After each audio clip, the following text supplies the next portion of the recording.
Estamos transmitindo ao vivo.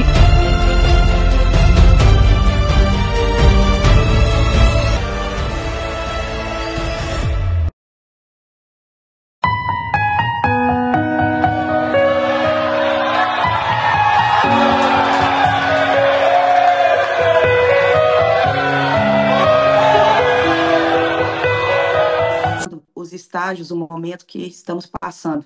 Eu quero te convidar para quando você estiver ouvindo essa mensagem, para que você não ouça apenas como uma história bíblica, mas como algo a ser aplicado na nossa vida do dia a dia, algo a ser aplicado na nossa vida diária. Porque quando nós olhamos, né, para dentro de nós, a gente vemos que não tem muita diferença da nossa vida para o povo de Israel. Na verdade, o que há de diferente é lugares e momentos que estamos passando, mas é a mesma situação e a gente repete muitas das vezes os mesmos comportamentos. Então, assim, e quantas vezes quando nós estamos lendo a história de Israel, a gente fica indignado com esse povo, a gente pensa, meu Deus, que povo ingrato, que povo isso, que povo aquilo. E quando a gente para olhar para dentro de nós mesmos, eu lembro que no ano de 2016, quando Deus mandou que a gente saísse do Brasil pela primeira vez, e foi um choque muito grande, não era algo assim que a gente queria ou desejava, foi um mandamento do Senhor.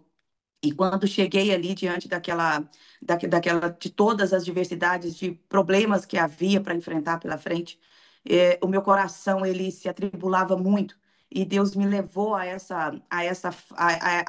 estudar o povo de Israel, a estudar como que ele se comportava. E muitas vezes eu chorava arrependida a Deus porque eu me via igualzinha a eles, né? Ingrata, sem ver todos os milagres daquilo que Deus estava fazendo e focado nos gigantes que tinha ali naquela terra.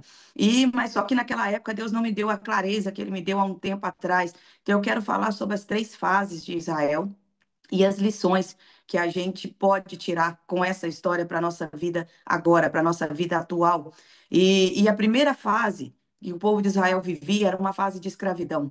Né? Eles eram escravos ali no Egito. E antes que eu leia o texto bíblico sobre, para dar base a isso que eu estou falando, eu quero primeiro esclarecer o que a palavra escravo significa.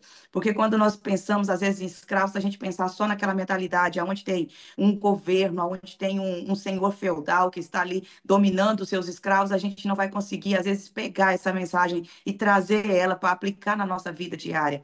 E essa palavra escravo, nós estamos debaixo, muitas vezes, dessa escravidão até hoje. Nós só não entendemos, porque são situações diferentes. Olha só, o dicionário vai dizer o que o escravo é aquele que vive privado da liberdade, em absoluta sujeição a um senhor a qual pertence como propriedade.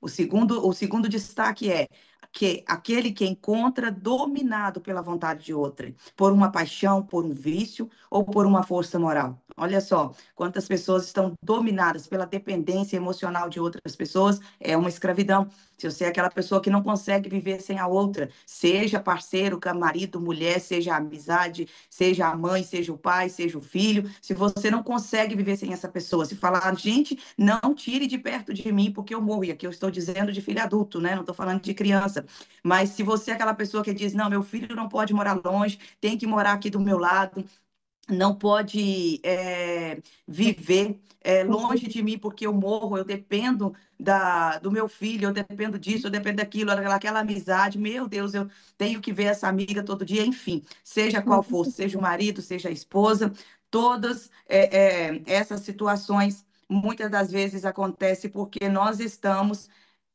presos emocionalmente àquela situação e àquela circunstância.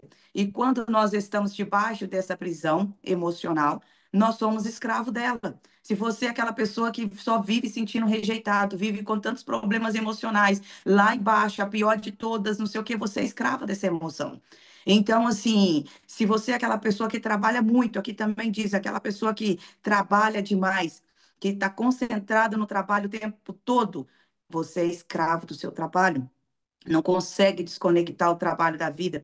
Então, assim, o escravo é característica daquele que se encontra totalmente sujeito a um poder, a uma ordem, a uma vontade. Se é vício, eu não consigo deixar esse vício. Eu sou viciado em, sei lá, em tantas coisas que as pessoas são viciadas hoje em dia. Não é só mais droga, álcool e e coisas assim que a gente era o mais conhecido, cigarro, né? Hoje tem muitos outros vícios, pessoas que são assim dominadas por vícios imorais, sexuais, pessoas que às vezes são dominadas por vícios que as prendem de diversas formas, que não conseguem viver sem aquilo. Então, tudo aquilo que te domina, você é escravo dele. Então, isso quer dizer, se você tem uma emoção, se tem um sentimento de ódio por alguém, mas eu não consigo perdoar, você é escrava do ódio. Se você tem um sentimento de, enfim, pensa na sua vida atual, aquilo que você diz, não, eu não consigo largar isso. Eu não consigo largar aquilo.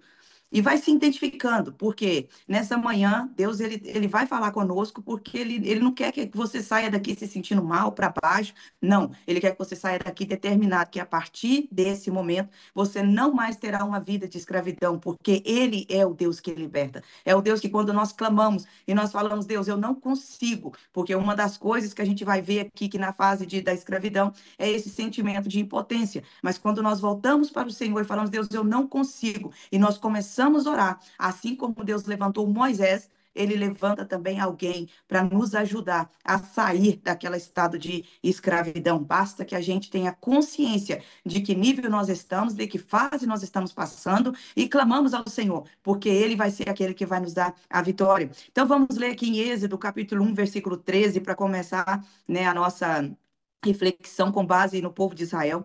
Está escrito assim: olha, os egípcios obrigavam os filhos de Israel e tornavam-lhe extenuante e amarga a vida, com duros serviços, a preparação de argila, fabricação de tijolos, vários trabalhos no campo e toda a espécie de tarefa que os obrigava a realizar. Então, aqui, esse povo de Israel, quando ele estava ali, a vida deles era marcada pela opressão, pelo sofrimento, eles tinham aquela mentalidade de escravo. Por quê? Porque eles não conseguiam pensar fora de um domínio. Porque se eles pensassem, olha, eu não quero fazer trabalhar 16 horas no dia, era impossível, eles eram dominados por Faraó, eles tinham que fazer isso. Então eles não conseguiam pensar fora daquela quatro paredes, digamos assim, dentro daquela gaiola que eles viviam em um ambiente sem paciência, sem esperança, desgastante, exaustante, porque era, imagina, ter que trabalhar de segunda a segunda, de sol a sol, e ter somente o necessário para a sobrevivência, porque quem tinha mesmo lucro de tudo aquilo era era o Egito, era o rei, era quem estava sob o domínio deles. Eles não ficavam mais ricos porque trabalhava tanto, de forma alguma, pelo contrário, quanto mais o rei percebia que a nação crescia, mais ele escravizava, porque quando nós somos atacados na nossa moral, na nossa emoção, sobre aquilo que a gente tem capacidade de fazer, isso é impressionante, isso baixa a força da pessoa de lutar. Eu falo, irmãos, que aqui em Portugal eu tive num trabalho que lá tinha uma característica muito específica de escravos. E eu olhava ali, eu falava, meu Deus, é igualzinho. Se você reclamasse de qualquer coisa, eles te davam mais trabalho. Se você reclamasse de qualquer coisa, eles te trocavam de setor para um trabalho pior. Para que isso? Porque eles viram, nossa, essa pessoa aqui, ela pode ter alguma influência e acabar atrapalhando. Então, eu tenho que quebrar ela. Eu tenho que fazer ela sentir que ela não pode, que ela é impotente, que ela não tem capacidade. E aí eu comecei a entender o quanto que a nossa mente e a gente vai ficando vulnerável mesmo, porque a opressão é tão grande em cima da gente que a gente vai perdendo a nossa força. A gente começa a ter medo. E quando eu me vi naquele lugar, eu falei, gente, cadê a minha coragem? Cadê aquela coisa minha, tal, tá se perdendo? Falei, não, eu não vou ficar nesse lugar. Então, assim, e aí você vê isso acontecendo com as pessoas que trabalham, você vê as pessoas que frequentam também o ambiente, você vê que todos são ali de uma forma, elas vão ser assim, oprimidas, porque o oprimido, ele não vai ver saída. Então, com isso, eles conseguem manter ali as pessoas em todas elas que você vai conversar, você vai ver que emocionalmente estão destruídas. E o que eu que eu achei interessante, é que aquelas pessoas que estavam ali debaixo dessa escravidão há mais tempo, elas eram defensoras do seu patrão. E aí eu falo, a gente é igualzinho o senhor feudal, e aqui está os escravos da orelha furada. Por quê? Porque eles estão tão com a mente nesse ambiente, dessa forma, desse modelo, desse jeito de fazer, que se você fizer de alguma forma diferente, que funciona melhor, nossa, isso já vai criar um caos na companhia, porque é o escravo mesmo, naquela mentalidade, assim, dentro de um tijolinho. E eu pude entender ainda muito melhor essa fase de Israel vivendo na prática, o quanto isso tira da gente a força de lutar. Então, quando nós falamos de escravo, quais são os desafios que a gente vem? A falta de liberdade, não pode tomar decisão por si mesmo. é controlada e dominada por outra pessoa, ou por um vício, ou por outra coisa. Então, não toma aquela decisão por ela mesma. É um sofrimento contínuo, porque o trabalho é pesado, é desgastante, é estressante, o psicológico é afetado. Então, é um sofrimento contínuo, não tem descanso. Às vezes, quando eu chegava em casa, que era a noite do meu descanso, eu sonhava com aquele ambiente o tempo todo, porque aquilo afeta a gente de tal forma que até quando a gente não está lá dentro, a gente está dentro. É uma coisa horrível. E então, assim, e essa mentalidade, né, que o escravo carrega, que é aquela mentalidade de impotência, eu não consigo, né? Eu não consigo mudar, eu não consigo perdoar, eu não consigo me ver numa outra realidade, eu não consigo, sabe, deixar esse vício, eu não consigo isso, eu não consigo aquilo, enfim, isso é uma mentalidade de escravo, uma mentalidade sem esperança, aquela mentalidade de pensar, eu não conseguirei ser livre na vida. Mas quando nós pensamos, o povo de Israel, quando ele se identificou nesse lugar, aconteceu algo interessante, porque assim que eles identificam que eles estavam mesmo naquela vida e que ele não queria aquela vida para eles, porque às vezes nós acostumamos naquela vida. E aí para a gente já meio que tanto faz, tanto fez, a gente não está feliz, mas está tudo bem. Mas aí o dia que caímos em si, então o dia que eu caí em si, falei, gente, isso aqui não está me fazendo bem de forma alguma. Eu não vou ficar. E o dia que a gente cai em si, diante da situação que estamos passando, e às vezes é uma situação que não é só igual a minha, era só deixar o trabalho, não é só isso. Às vezes é situação que você está realmente presa em algum vício ou pessoas, enfim, e você pensa, como que eu vou fazer isso? É fazendo como o povo de Israel fez, quando eles viram o estado de escravidão deles, eles pensaram, vamos clamar ao Senhor. E quando eles começaram a orar, porque eles olhavam para a direita, para a esquerda, para um lado e para o outro, não tinha saída. Eles precisavam que Deus os libertava. E quando aquele povo começa a orar, irmãos, a gente vê o poder da oração.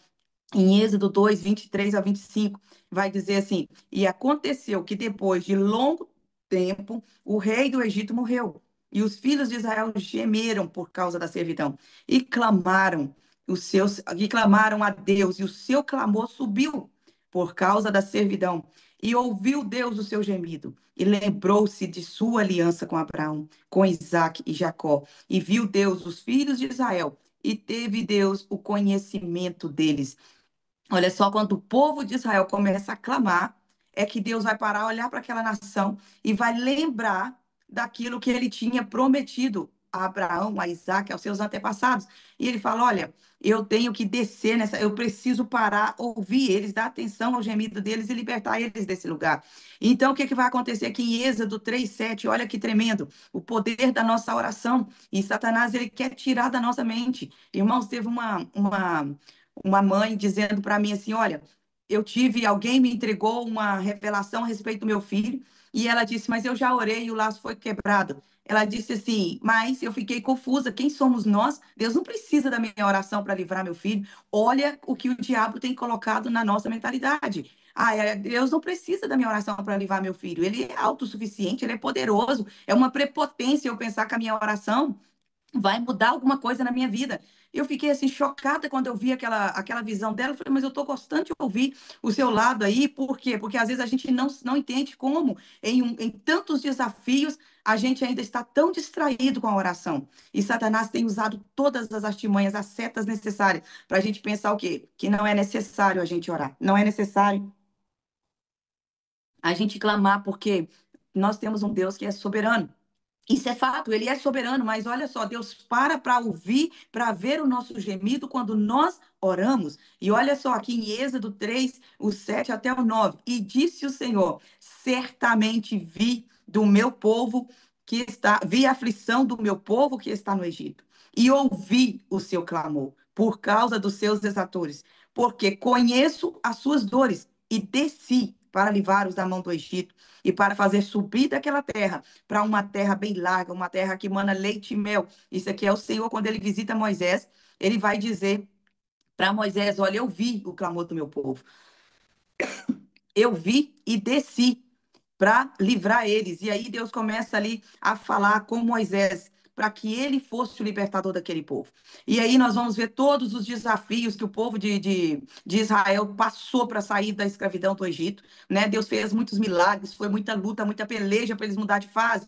Mas mudando dessa fase da escravidão, eles entram então para a próxima fase. É quando Deus faz o maior milagre ali para tirar eles daquele lugar, quando Deus manda aquele vento forte e abre o Mar Vermelho, e ali fica dois muros de água, um do lado, outro do outro, e o povo passa a seco com seus pés, a seco. Olha que tremendo. Deus faz aquele milagre para fortalecer a fé. E aí vai dizer em Êxodo, eles vão atravessar da fase da escravidão para uma fase de transição. Agora eles estão numa fase que não é nem mais escravo, mas também ainda não está na terra prometida. E o que me chama a atenção aqui nessa fase é que quando nós recebemos de Deus uma promessa, nós ficamos entusiasmados e achamos pronto, está chegando, eu vou ministrar às nações. Olha, Deus vai salvar a minha casa toda, já chegou o tempo, é esse e tal, porque houve uma transição. Nós atravessamos o Mar Vermelho e quando nós chegamos do outro lado do Mar Vermelho, a gente já imagina, opa, já estou na terra da promessa. E aí é onde muitas pessoas não passam dessa fase da transição, porque não se prepara para os desafios dessa fase, aonde você não se sente pertencido, não tem mais aquele sentimento assim de pertencimento, porque você ainda não está na promessa, mas também não está na fase de escravidão, é uma fase que é transitória. Então a gente talvez sente perdido, olha para um lado, olha para o outro e fala, Deus, o que eu vou fazer agora? É aquela fase que é onde Deus começa a moldar, porque os nossos pensamentos nessa fase, ela vai ter que ser transformada. Esse vai ser um dos maiores objetivos de Deus para a nossa vida, é transformar nossa mentalidade. Porque imagina, irmãos, quando Deus me fez a promessa pela primeira vez que ele me levaria às nações, eu tinha 13 anos. E a minha mentalidade era desse tamanhozinho assim, bem pequenininha, com muita com muitas religiosidades, com muitas coisas que estavam ali dentro de mim que não tinha como viver a promessa de Deus com aquela mentalidade de onde eu vinha para chegar onde Deus queria que eu chegasse. Então, o que que acontece? Deus começa a passar por situação. Quando Deus me mandou para Londres em 2016, foi o maior quebra-quebra da minha vida, porque foi um tempo que Deus começou a transformar minha visão, Deus começou a abrir minha mentalidade, Deus começou a me mostrar coisas que eu não conseguia ver antes. Deus me mostrou horizontes que eu não alcançava. E Deus começou. Mas mudar dói. Dói, irmãos, dói, porque até meus ossos doía, porque eu saí do Brasil de uma vida bem confortável num dia, para no outro não ter nada, para estar eu, meu marido e as duas filhas dentro de um quarto. Então Deus foi assim, tirando toda aquela segurança que eu tinha. Deus estava trabalhando fortemente a minha dependência, confiança nele e tantos outros pontos da minha vida, de feridas do meu passado que me impedia de romper. E naquele tempo do quebra-quebra de Jeová, no tempo de transição, no tempo de mudança, no tempo de transformação, Deus começou a me transformar de dentro para fora, de tal forma que não tinha como não olhar para tudo aquilo e dizer: foi o Senhor quem fez isso.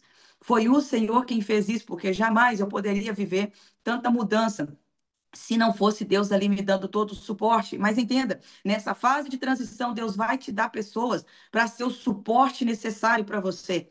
Porque nessa fase a gente não consegue só a gente e Deus, é muito difícil. A gente tem muitos conflitos, muitas dúvidas. Às vezes a gente pergunta onde está Deus, às vezes a gente pergunta, Deus se importa comigo? O que está acontecendo? Porque tem muitas crises acontecendo, mas naquele momento onde nós precisamos, Deus ele vai levantar pessoas para nos dar o suporte. E assim, quando nós chegamos em Londres, que não conhecia ninguém, Deus colocou, né, pessoas no nosso caminho, pessoas que abraçaram a nossa causa, pessoas que lutaram conosco, que foi todo o suporte necessário que Deus tinha para essa fase de transição, de mudança de mentalidade, porque com a mudança que a gente sai do Egito, a gente não tem como viver as promessas.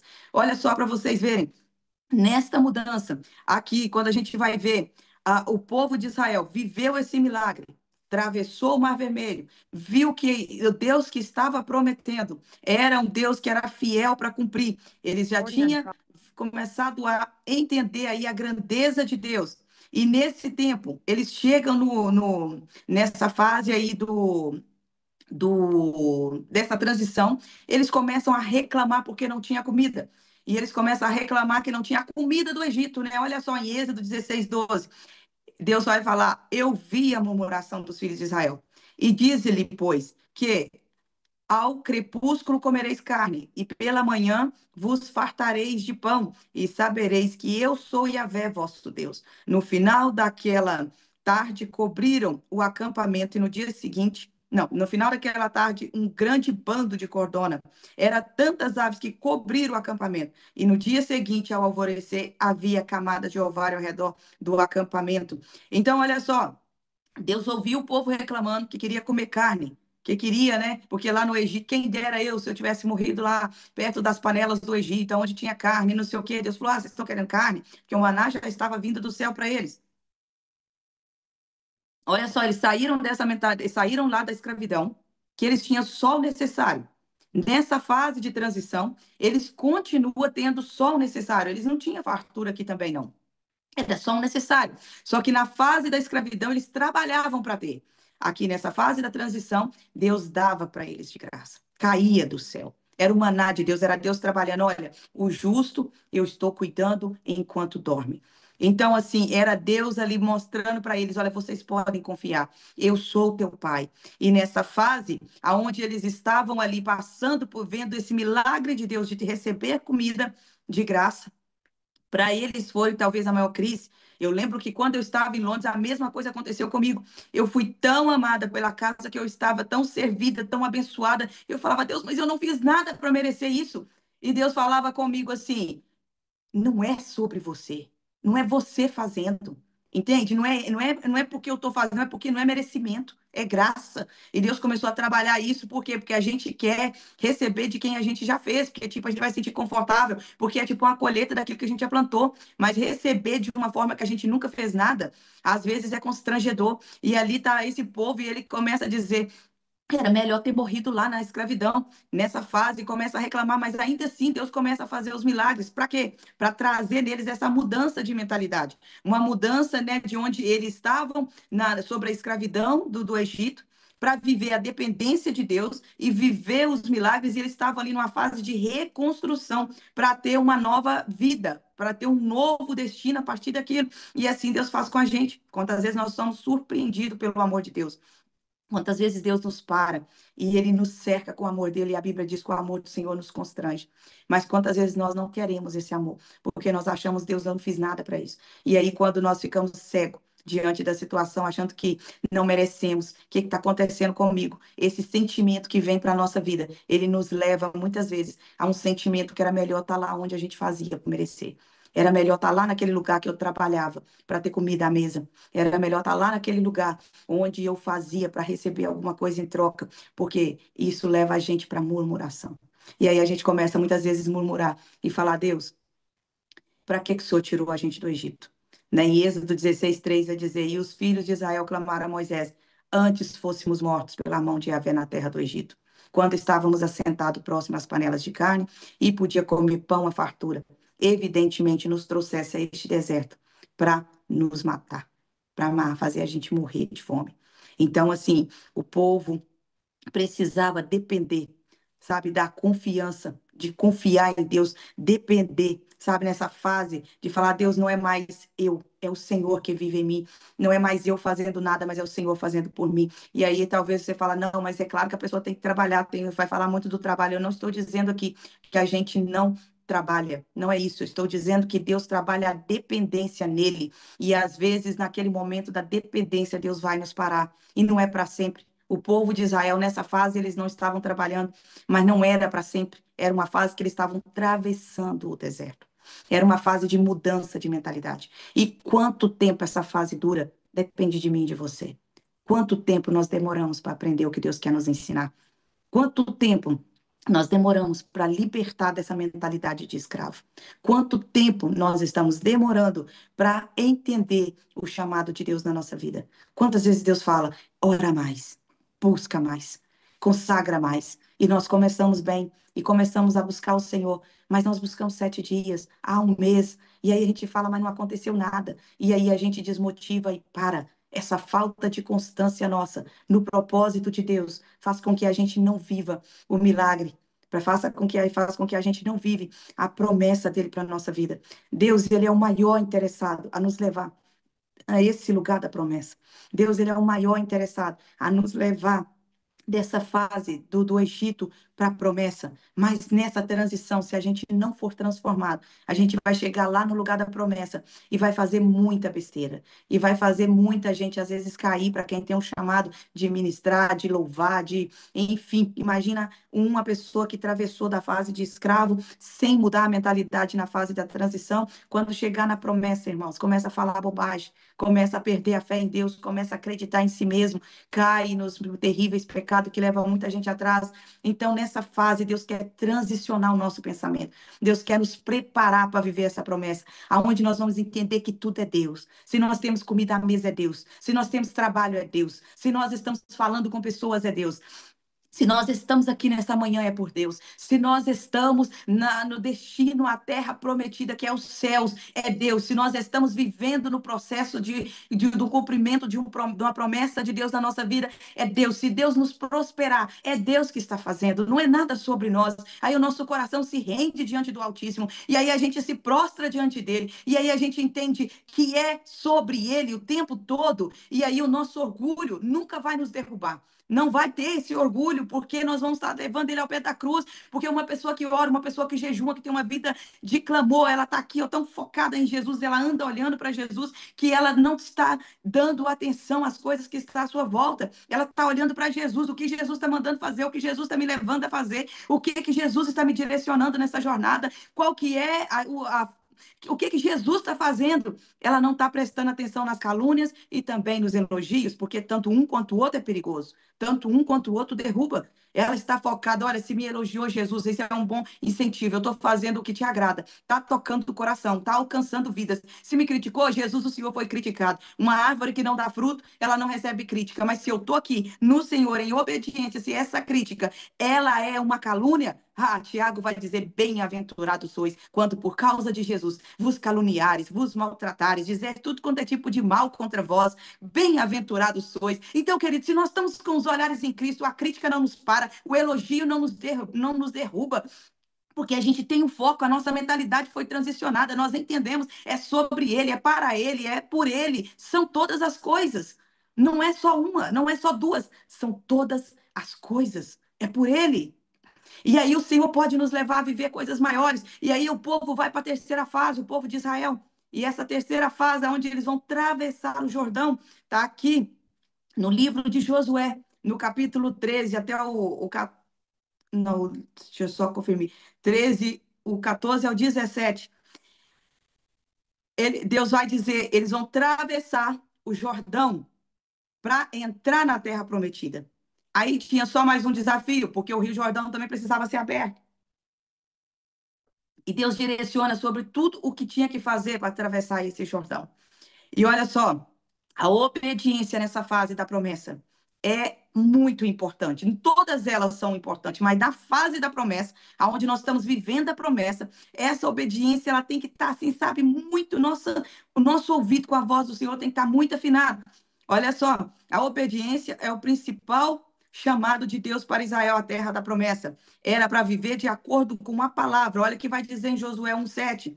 Tão somente, se de fato for firme e corajoso, para ter zelo de agir de acordo com todos os mandamentos da Torá, a lei que te ordenou Moisés, meu servo, não te apartes dela, nem para a direita, nem para a esquerda, para que tenhais sucesso nas suas realizações, que o livro da Torá esteja sempre nos seus lábios, medita nele dia e noite, para que tenhais cuidado de agir em conformidade com tudo que nele está escrito. Deste modo serás vitorioso em todas as empreitadas alcançadas com êxito. Então, o que é que Deus está dizendo aqui nessa terra da promessa? O que Deus está dizendo para nós hoje?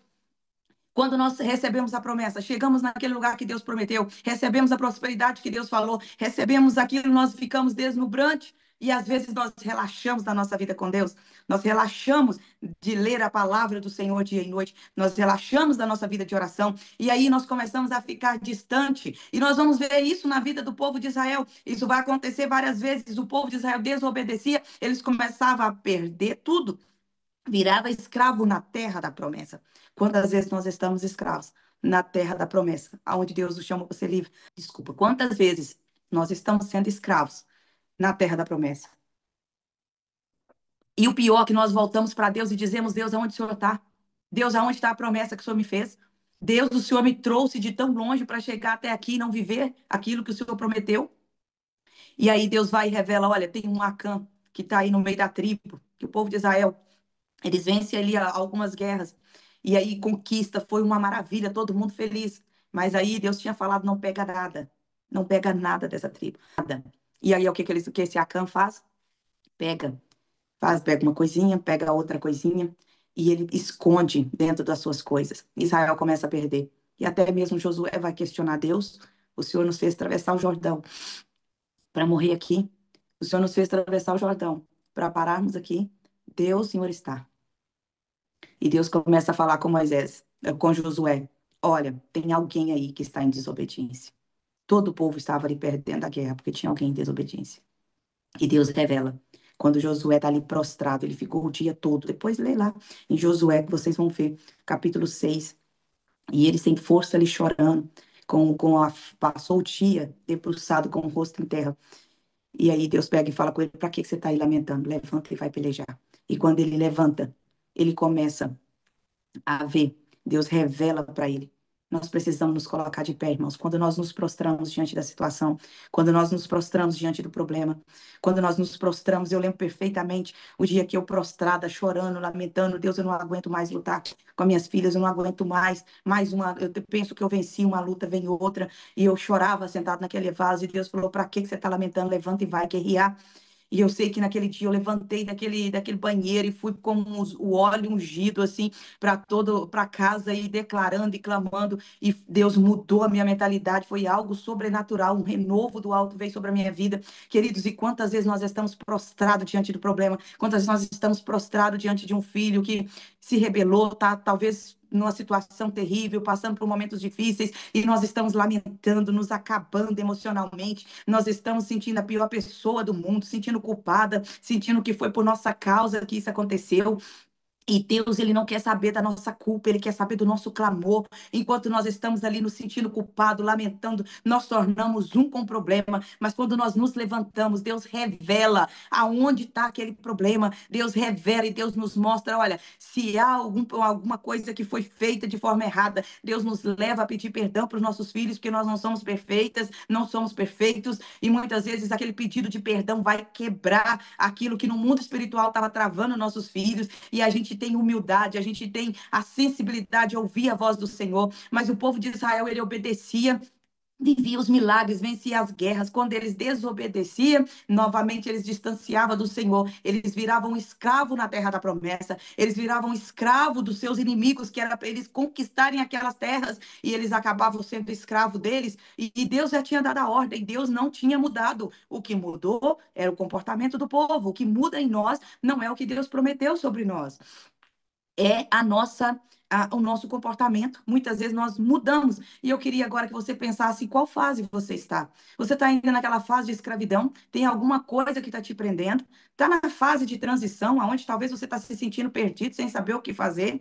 Na fase de mudança de mentalidade, de processos que vai doer muito, que vai trazer muitas, às vezes, choros, muitas lágrimas e até noite sem dormir. Você está na fase que você já entrou na terra da promessa, mas aí nessa terra da promessa você entende que entrou lá, mas ainda tem a mentalidade de Acã, ainda não aprendeu a confiar em Deus, ainda não aprendeu a obedecer. Às vezes a nossa desobediência, a nossa liderança, a desobediência, as pessoas que estão ali para nos direcionar, a desobediência, porque Josué falou e Acã não ouviu. É a desobediência, é uma direção que vem de quem está à nossa frente. Nós estamos na terra da promessa, mas não estamos vivendo aquilo que Deus nos prometeu para o nosso ministério, porque nós não conseguimos ouvir a voz dos nossos pastores. E muitas vezes nós estamos presos na terra da promessa, porque nós não conseguimos ouvir a voz de Deus. Nós estamos ainda cheios de mentalidades que ainda não conseguimos transicionar, e Deus está nos chamando para esse lugar de intimidade com Ele, porque nós vamos viver de acordo com a revelação recebida do Senhor. Se nós recebemos uma revelação do Senhor, nós vamos viver de acordo com ela, não é de acordo com aquilo que eu estou ministrando aqui. Tem pessoas recebendo em diferentes níveis, aquelas pessoas que estão com mais intimidade com Deus estão entendendo essa palavra numa dimensão profunda, aquelas pessoas que estão na média estão entendendo essa palavra no médio, aquela pessoa que está aqui no raso, ela está só entendendo que eu estou falando e ainda assim distorcendo um pouquinho. Será que é assim mesmo? Não sei se é, não. Depende do nível que nós estamos em Deus. É a forma que nós ouvimos a palavra, é a forma que nós lemos a Bíblia e entendemos ela, é a forma que Deus fala conosco e nós estamos dispostos a obedecer, porque Deus não fica nos explicando por que que a gente tem que fazer daquele jeito. Ele só manda. Sai da sua terra, da tua parentela e vai. Sabe, muitas vezes ele só dá a ordem, não explica nada. E nós temos só que obedecer. E para vivermos essa terra da promessa, nós precisamos desse ouvido antenado. Nós precisamos de estar alinhada com os céus. Deus quer cumprir na nossa vida e na nossa casa. Só ouça, persevere, persevere. Ore hoje, ore amanhã, ore depois, ore de manhã, ore de tarde, ore de noite. Ore em todo o tempo, clame ao Senhor, leia a palavra. Não estou entendendo nada, mas leia a si mesmo. Porque nesta leitura da palavra, o Espírito Santo vai ampliar o seu entendimento e você vai começar a entender. Então, não deixe de ler porque não está entendendo, porque Deus vai abrir o seu entendimento. Nós vamos orar agora, vamos, né, levar o Senhor em oração, pedir Ele para que Ele possa falar conosco, em que fase nós estamos e o que é que Ele quer mudar em nós, em todas essas fases. Nós precisamos muito de Deus.